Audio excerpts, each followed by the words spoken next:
The Shaggy Christian Imam. That was great. I'll get that URL and domain name, theshaggychristianimam.com. So my wife pulled me in for a serious conversation about a year ago, and she pulled out her phone. She went to the text messages, and she began to point out the brevity of my messages to her. THX, thanks. And when I was really, verbose, got it. And that wasn't the real serious matter. What she was really concerned about is there was no emoji. And what's that? Apparently emoticons had developed into emojis, and she began explaining that, texts have evolved where you can actually show emotion, and you need to start doing that. So I have tried to up my emoji game over the last year. I've mastered the kiss, emoji to my wife, even if I just have to say, yes, I'm coming home. And today, for the first time, I'm going to attempt to tell a story using emojis. This is Jack and Jill. Jack and Jill live in North Carolina. They are great church members. They attend church regularly on Sundays and Wednesdays. They're the ones at the church potluck that have the prize pie that everyone wants to eat. They're like every other church member around. They try to do everything you need to do to be a good Christian, read the Bible, and tell people to come to church and pray before meals, especially. All of those things. But a lot of what they do and how they view the world is influenced by just what people say around them in their culture and media. So, of course, as they interact with church members, they find that some people are interested in immigrants and loving them, but for the most part, as they're talking with people in church, and usually it's just in little sarcastic barbs or jokes about immigrants, and it's usually hushed over at that point, and an awkward silence moves on. They start realizing that there's this underlying tension about immigrants, and most people in their church feel those things. Well, Jack and Jill, over time, they begin making those same sarcastic barbs and jokes about immigrants as well. Most of that is out of fear, of course, because most of them have never met immigrants, and fear left untreated turns to hatred. And they find that some of these people in their church even express that same hatred and animosity towards immigrants. Well, that all changes when Jill, who goes to school one day, and she meets Ahmed. Ahmed is a janitor from the Middle East. He does not speak much English, but she notices that he takes great pride in his work, and he's going around the school with a smile on his face, and his kids go to school where she works as a teacher, and she begins to notice the wife coming and picking up the kids, and over time, she starts greeting Ahmed and at least smiling at him, and he smiles back and says hello, and she starts greeting the wife as she comes, and all of a sudden, for the first time, she's met an immigrant. And now things start changing for Jill, because what does she do about this? All her thoughts and those jokes and those remarks are coming out, and it's not matching up with their experience with Ahmed, who seems like a joyful fellow. So now she starts noticing new things in the scripture. Passages she's never noticed before, like one in Leviticus of all places. It says, "The foreigner residing among you must be treated as your native born. Love them as yourself." And then the story of Jonah, which she had always heard growing up, is you do what God tells you to do, especially when he tells you to go on mission somewhere, because if you don't, you'll wind up in a big smelly fish, and then you'll get it right, and then you'll go to where you need to go. End of story. But as she started looking at Jonah with fresh eyes, she realized there was more to it. Jonah was eventually obedient to God and going to the Ninevites, but he didn't really want to. In fact, it says when God did not actually destroy the Ninevites, he relented from destroying them. Jonah got so mad he wanted to die. And he says, "This is why I made haste to flee to Tarshish in the first place. I knew that you're like this. I know that you're loving. I know that you're gracious. I know that you're merciful. That's why I didn't want to go. And so he obviously did not obey out of a sense of the compassion and heart of God. And that struck her as maybe relating to her and her attitude toward Muslims. And she went on, and even the teachings of Jesus, of all people, on the Sermon on the Mount said, love your enemies and pray for those who persecute you so that you may be children of your Father in heaven. And even just thinking about Jesus' life, as Pastor Wright pointed out earlier today, it struck her for the first time, never thought about it. When she thought of refugee and immigrant, it was always a derogatory term of someone that she was somehow opposed to. But Jesus was a refugee, fleeing from a tyrannical government to Egypt. Well, this rocked her world a bit. She'd grown up in church and she hadn't thought about such things. So she began praying with her husband, Jack, what do we do about this? Because this is not what we're experiencing. Here's Ahmed at work. What do I do with that? I'm a teacher. And it hit her. I can at least start an English class. So she goes to her pastor, who happens to be a bald, spectacled man. And as she's talking with that bald, spectacled man about starting an English class in their church, he agrees.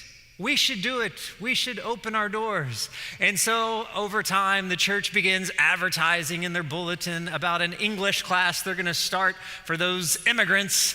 And after time, there are dozens of volunteers from the church that begin teaching immigrants in their church building English a couple of times a week. Now, there are different motivations for those people being there, but overall, most of the people are teaching English to immigrants because they love them, and it's at least some sort of practical way to show Christ's love to their neighbors. Knowing her educational background and what it takes to teach people, she develops a curriculum, and it's very organized, and there's graduation classes once people hit certain levels, and everything is going well. And over time, some of those teachers and students get together outside of class. Almost all interaction takes place within the class, but especially the teachers start inviting some of the students over to their home. It's very much a cultural exchange where you point at the weird food and laugh over some sort of cultural misunderstanding. Largely, their cultural exchanges, about the extent of the spiritual nature of any conversation, is the prayer before the meal. Even rare is when the teacher actually visits the student in their home or some sort of outing that they have. By and large, though, no one is really sharing the gospel with immigrants that come through the English class. When it does happen, it's usually at Christmas or Easter or even Thanksgiving sometimes, because this is the moment where we need to correct all the commercial things that they're inundated with. And probably we felt compelled to, because the students are going and saying, I know what Easter is about. It is about that Easter bunny. I know what Christmas it is about. It is about presents and trees. And they feel the need to correct them. And so they share the gospel. But those that are most passionate and interested in helping the immigrants, those who started the English class and run it, find themselves over time coordinating volunteers and mobilizing volunteers and dealing with volunteers and running the curriculum and filing things away. And they're just so overwhelmed with all that they're doing that they're left going, what can I do? Not feeling like they have the time or energy to invest relationally with the Ahmeds of the world to actually ever get to a point to effectively communicate the gospel. Now, of course, this is a gross generalization, but I have heard bits and pieces of all of that all throughout North America. And all of us have probably experienced some sort of hospitality with immigrants, and we wonder, how do we get to the next point? We know that we're supposed to love them, but how do we align that hospitality with disciple making? How do we get to effective evangelism? And church planting, we haven't even learned that word yet, but how do we at least begin to think about those things. Now, I've had some experiences throughout the years with this, and I'll kind of speak to that. Mostly what I'll share with you is what I've probably learned from others. But here are 7 ideas to help us maybe turn that corner, to begin to take all of those great things that people are attempting to do, but actually get it towards effective disciple making. The first is we need to overcome our fear of talking about religion. I don't know how many times I've heard from people in these English classes, well-meaning believers going, I just don't want to upset them. I just don't want to, be considered intolerant. And we'll even quote this quote that is totally misquoted of, always preach the gospel, and when necessary, use words. Well, there are 2 problems with that quote. One, they say it's from St. Francis, and historical records say that's probably not St. Francis. That came much later. That's one problem. The second problem with that is even if it was St. Francis, it doesn't match what we saw with him, because he's the guy that historical records do show during the Crusades left the confines of the Crusaders' camp, went towards the Muslim enemy's lines with a probable death or imprisonment awaiting him, marched past the Muslim lines, earned an audience with the Sultan of Egypt, and all records show preached the gospel over the next several days and exchanged these dialogues with the Sultan. Does that sound like your St. Francis, never share the gospel, be nice, talk to birds sort of guy? Yet for some reason, we feel like somehow just our activity, our somehow English teaching is the gospel. The gospel is something proclaimed. It is good news. We can live out the gospel in effects of the gospel taking root in us, but a gospel has to be something you share. And besides all of that, that guy in your English class, he loves talking about religion and politics. We grow up saying, if you want to have good friends, don't talk about religion and politics. That guy, that's all that he talks about. So if there's any issue with not talking about religion, it's not because of them. It's because of you. So overcome our fear of talking about religion. Show genuine love to people. There's a couple of years ago, I was in this church in Massachusetts, and it was a Pakistani pastor who works with Muslims in Pakistan who was with me with a small group of Christians. And we were talking about evangelism of some sort, and I just kind of made the offhanded remark, we're not called to make friends, we're called to make disciples. And my point was, a lot of people say, well, I'm going to make friends and build, up a rapport with them, and eventually I'll earn the right to share the gospel with them. But a lot of times, once they get to the point where they've earned the rapport with that person, they don't want to lose the friend, and so they don't want to share the gospel. But I was gently corrected by my Pakistani friend, who I very respectfully call Pakistani Christian Yoda. And Pakistani Christian Yoda, whenever he talks, I hope I have so much wisdom and age one day where I can actually speak like this, but he'll always talk very softly. Yes. And he gently turned to me after I said that phrase, and he said, oh, but we must make friends. We must make true friends, not Western type friends. And I just soaked in Pakistani Christian Yoda's wisdom. And he began to explain how we in the Western world, we treat people as objects. They are people to be saved. They are people that need Jesus. They're tasks. And because you do that, you don't ever really have a genuine relationship with them. And if you have a genuine relationship that is loving, then you're going to share your life with them. And if your life is what it should be, that means that you share Christ with them. So be genuine friends, not Western friends. Show genuine love to people. When I thought about Pakistani Christian Yoda, I thought about Penn Jillette from Penn and Teller. You've heard of him? He's a staunch atheist. And even still, there was a guy that came after him after one of his performances and tried to witness to him and give a Bible or something.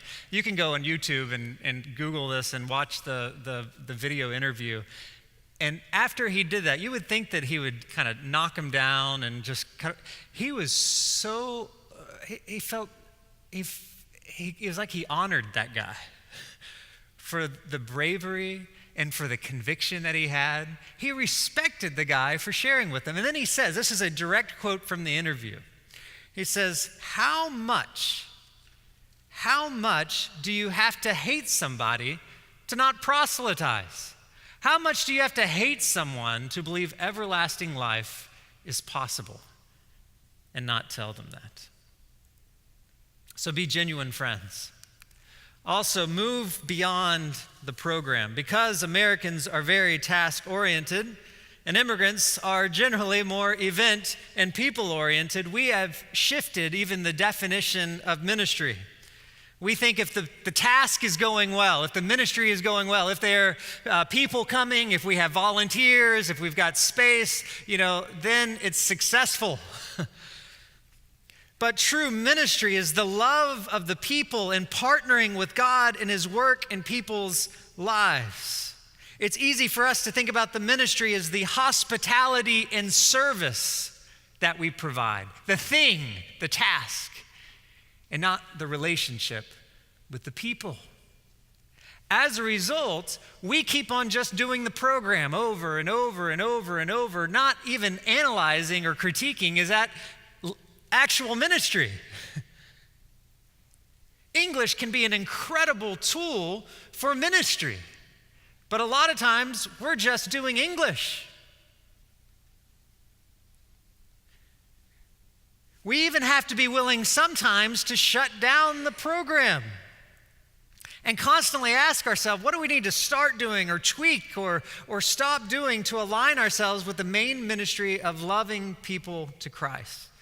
I've started so many English classes throughout the years. Some have been in churches that are ongoing today. I've done English classes in Muslim-run associations and mosques. I mean, you name it.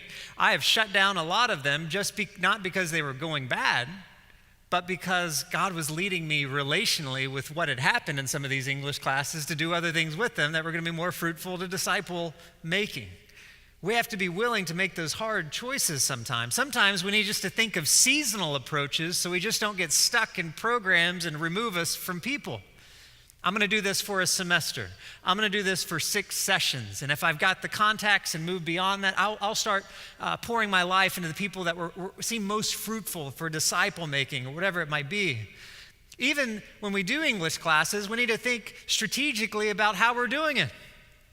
If I'm taking all my best teachers who are horrible evangelists, let's say, and putting them with the conversational people, we're probably not going to lead there. Let's put them with the beginners. They're good teachers, and they're not going to do much with evangelism anyways. And if I've got like really strong evangelists, and maybe they're not great teaching grammar or whatever, stick them with the conversational group. Just be a little more strategic in how we can get to disciple making with these classes. Always ask, how does this contribute to the main thing about these people knowing and receiving Christ's love and being transformed by Him? Ask yourself, does your ministry mainly provide a ministry outlet for your church and Christian volunteers? Is that its purpose? Or does it mainly show Christ's love and lead people into deeper understanding and relationship with Jesus? The clients are different in those questions. One says, am I providing a ministry outlet or service for my church members? One says, am I doing what it takes to see the people being reached? So be willing to move beyond the program if that's what God is calling you to do. Be intentional evangelist. Now, by far the best English program I've seen in America that is a true ministry in every sense of the word is International Learning Center in Jacksonville, and Kim Carr leading that, and how they've been able to spread that in different places. But one of the things that impresses me most is they just don't recruit volunteers to teach English. They recruit people to come and minister to people. And they will use English in that, but it is required that you go through training in Muslim evangelism to be a teacher in their center. That takes intentionality. It is no surprise that they see a lot more Muslims coming to faith through their English programs than other English programs. They're very intentional from the beginning. And a lot of it is we're just doing what we know how to do, and we're not seeing how that fits into a larger picture of the kingdom come to the immigrants we're working among. Some of you have seen the 4 fields before, and we've had breakout sessions on the 4 fields. It's really a simple way to see a process of what it takes to get to disciple making and church planting. In the first field there, you see access. This is how you access lost people. There are a number of ways you can access lost people. English programs in hospitality are access ministries. But oftentimes, people don't see that we've got to move beyond that to the next steps, to evangelism and sowing that empty field with the gospel and disciple making and church planting. And if we're not doing that as a component of our English ministry program, we need to probably find people to come alongside our English program so that we can get there. That's how we are intentional in evangelism. Obtain gospel resources in the people's language to accompany personal relationship. There was a recent report on fruitful practices among Muslims in North America that came out in the last few weeks. One of the things that they pointed out is that those who minister in a language other than English are 8 times more likely to see converts than those who minister in English. 8 times more likely to see a convert if you're ministering in a language other than English. Well, not all of us are going to go and learn a language. One of the ways that we can combat that is that you obtain gospel resources in their language so that even if I'm sharing in English, I can give you this at the same time. So when you go home, you can listen to the scriptures in your language with your family. You can read it in your language. Do what you can to make sure you're aligning the heart language, the Word of God, gospel resources, audio scriptures, the Bible, testimonies of people coming to faith, the Jesus film, anything that you can get your hands on that will show them in their own language all the answers for the questions that they have inside of them. It's a way to bypass our own limited linguistic issues. One of the things that I did in New York is I started obtaining all the best resources I could in the major Muslim West African languages. And we developed a website called Welcome Africans, bienvenuafricain.com en français. And we are putting this into an app form right now. And now I am hearing stories of taxi cab drivers in New York City that will be able to just listen to, they'll just turn on their phone and they'll click on the audio files and listen as they drive around. And some of our even West African immigrant Christians who speak these 2 or 3 languages, it's never just one language, these 2 or 3 languages, they're ministering cross-culturally to this West African Muslim group, and they didn't have an African language to communicate in. Now they're able to give this site, and they're hearing about their friends engaged in scripture and getting things that they weren't quite getting in French or English or another language. You can find those sort of things to make your hospitality a lot more effective. Don't just invite people into your space, but go into their space. In Luke 10, remember Jesus instructed his people to go 2 by 2. He told them, don't bring a knapsack, don't bring money, don't bring sandals. Don't even greet anyone on the side of the road. That would be very strange in the ancient Near East. Go straight to where I'm telling you to go, to this village. When you get there, proclaim peace on the house. If they welcome you, then you go in, you set before them, you eat what they give you, and you don't go from house to house. We might have heard of that concept before of find households of peace or find people of peace. But what we don't get in our American context is we do basically the opposite of Jesus' instructions to get to the person of peace. He made those disciples inherently vulnerable. Take nothing with you. How are you going to find someone that's going to welcome you into their home, give you food, take care of you, if you have everything you need? But our approach to ministry usually is, I have all this stuff to give all the time, and all that you need is what I have to give you, and I'm going to give my service, and I'm going to go back. And we're never vulnerable with the immigrants and refugees. And if we ourselves are never vulnerable, then how can we ever have a true relationship that's mutual, or even get to the point of finding a true person or household of peace, when this is even what Jesus did and instructed to find them? How do you become vulnerable in your own context? Well, one of the ways you do that is you just stop doing everything in your context. Come to my church, come to this thing. We've got this new sort of music that's kind of like yours. Come and check it out. Well, go into their world. We're usually not comfortable enough to do that. You can invite yourself over to most of the people from the majority world. That's not an American thing where I meet you for the first time and go, hey, I'd love to visit you next Friday. But for the majority of the world, when they hear that, they say, wow, you would honor and respect me that much? You would give me so much dignity that you would come, an American, and visit my home? And you're going to be very vulnerable and probably very uncomfortable and all of those things we just talked about just by doing that. But if you do that, you're probably going to head to those intentional evangelism and discipleship relationships a lot quicker than if you just invited them to your church. Invite yourself over. I even had one time where I went to this Muslim meeting, concert, fundraiser thing. It was 4 a.m. and I'd been there for 5 hours. 2 hours after they said the doors open, I waited 2 hours after I got there till the doors were actually opened. And 4 hours into the concert, they called me up to speak in front of the group. And this was like live Malian television as well. This was going out to all this Muslim country. And they said, before you speak to this group, dance. Several hundred people here. Primetime television, back in Africa.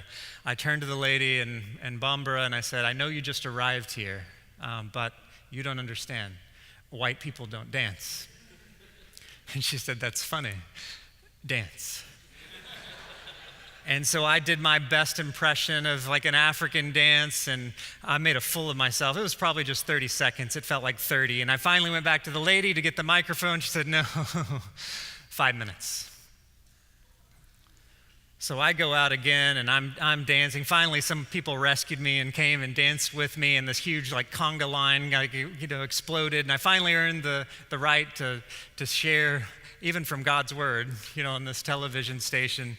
And later I was describing it to someone as like if you take a fish and just throw it out of the water. Because this lady had been telling me, this Muslim lady, she said, your dancing was so good the other night. It was so great. I love your dancing. I said, no, this is what it was like. And after I said that, I think I was vulnerable, and she could finally tell me her real thoughts. And she said, oh, no. It wasn't like the fish that you described. It was more like when you take a chicken and you cut the head off of what happens after.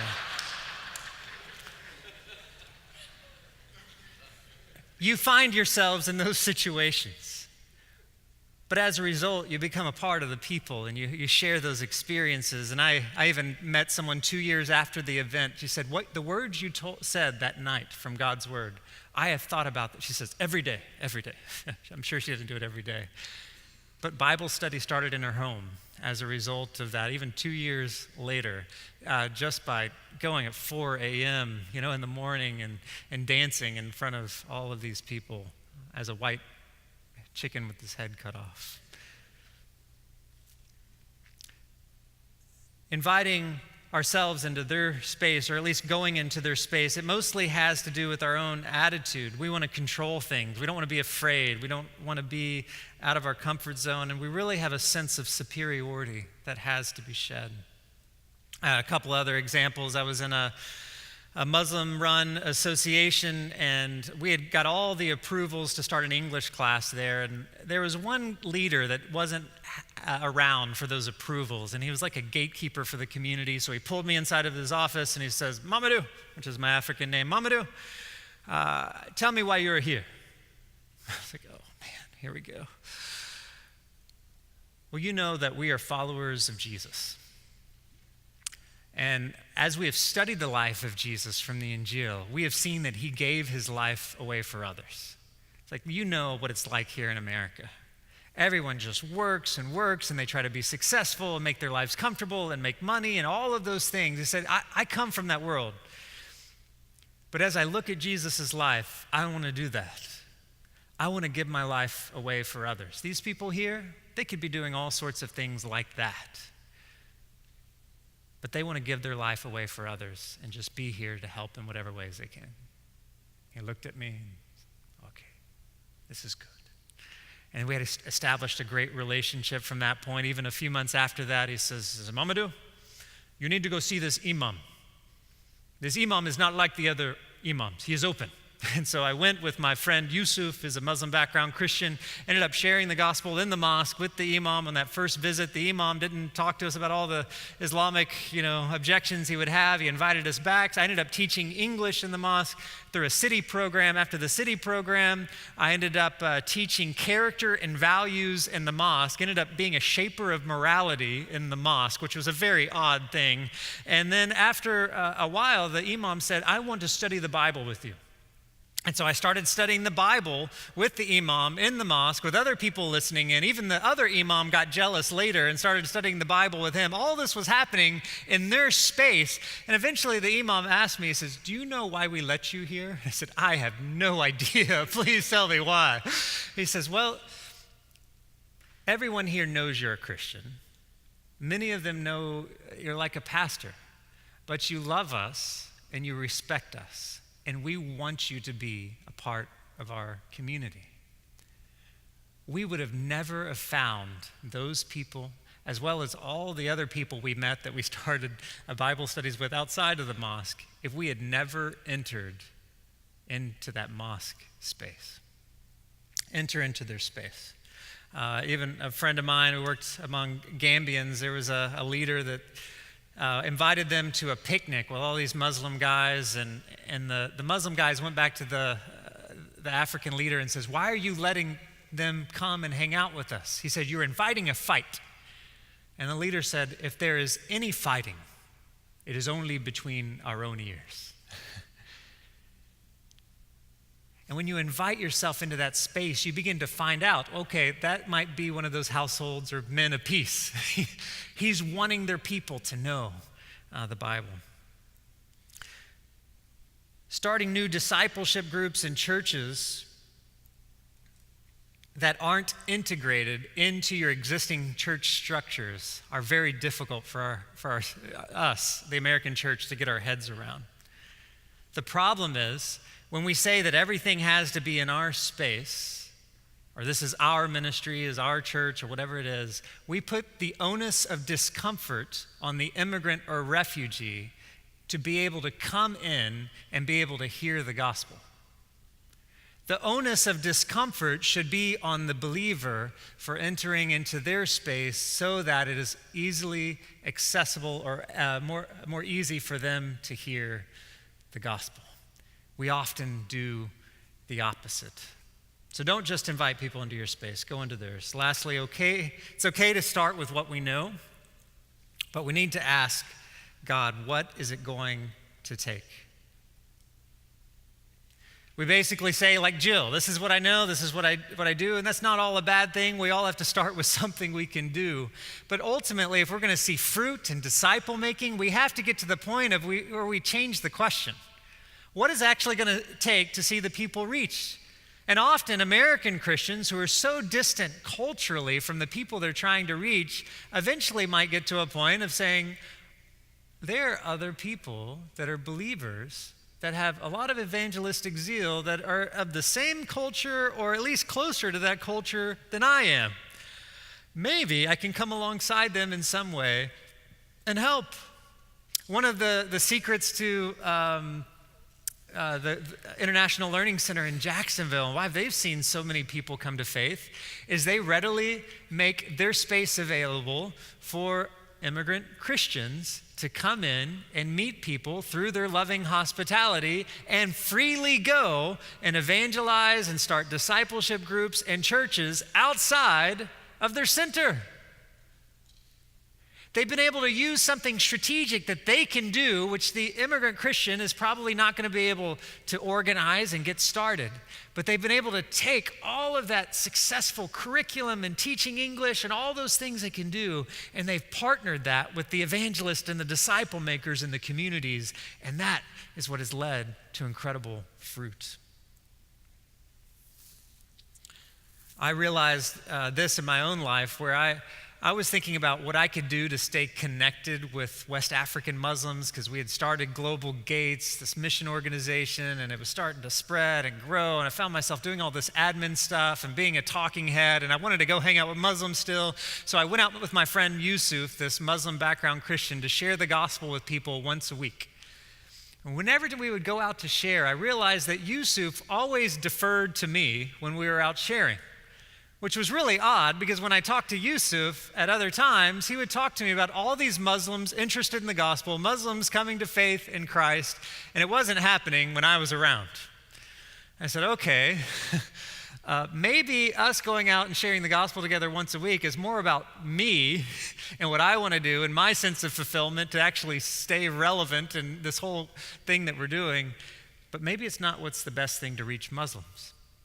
And so we backed off from that time, and I ended up just spending that time with Yusuf, training him and praying and mutual accountability. That guy has probably baptized around 13 Muslims in the last 9 months, seen 40 to 50 Muslims come to faith in the last few years. Muslims will drop off people at his door going, our people aren't going to take care of this guy as a new arrival. You take care of him.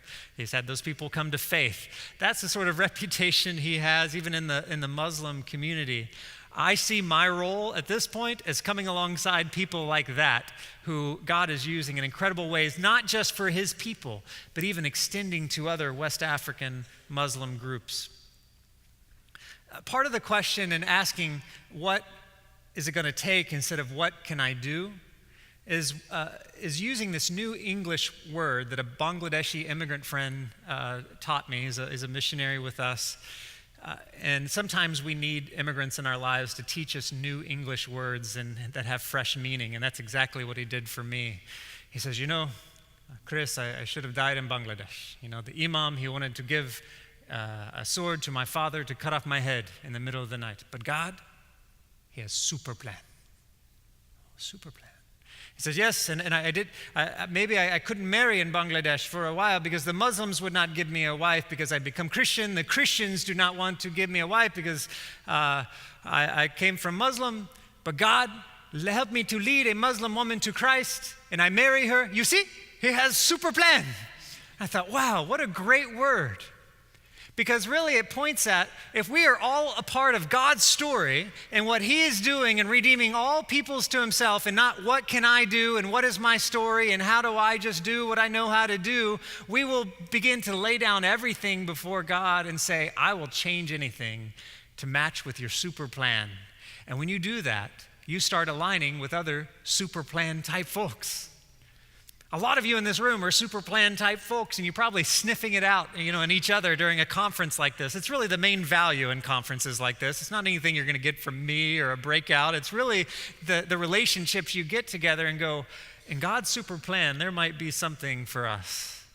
There might be some synergy in how he can accomplish something far greater than we could ever do on our own. In summary, I'll invoke Pakistani Christian Yoda again. If we're going to align our loving hospitality with disciple making, then we need to form true relationships